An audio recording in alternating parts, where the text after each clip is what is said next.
Hal-hazırki xəstəmizdə çoxsaylı üz nahiyəsində intradermal nevuslar var. İntradermal nevuslar yeniyetməlik dövründən çox zaman yaranmağa və böyüməyə başlayırlar. Bəzən anadan gəlmə də ola bilirlər. Bu nevusların diaqnostik üsulu dermatoskopiya vasitəsilə müayinə olunmasıdır. Müayinə zamanı bədxassəli və ya xoşxassəli olduğunu təyin etdikdən sonra xəstələrimizin istəyinə bağlı olaraq, əgər xoşxassəlidirsə, estetik bir görüntü sorunu varsa, istəyə bağlı olaraq ya lazer və ya cərrahi üsulla götürə bilirik. Ancaq bədxassəli olan törəmələrimizdə isə mütləq ki, cərrahi üsulla götürülür, sonrasında isə əkilməyə, yəni patoloji baxılmaya göndərilir.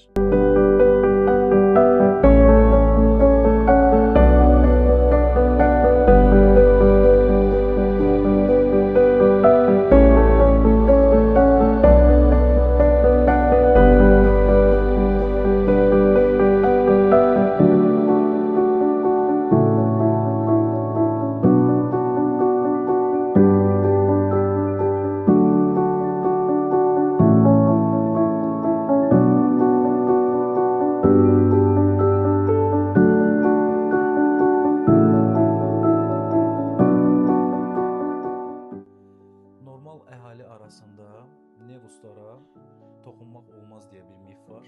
Əksinə, bədxassəli olan nevuslara mütləq toxunmaq lazımdır. Onları cərrahi üsulla götürüb patoloji göndərmək lazımdır.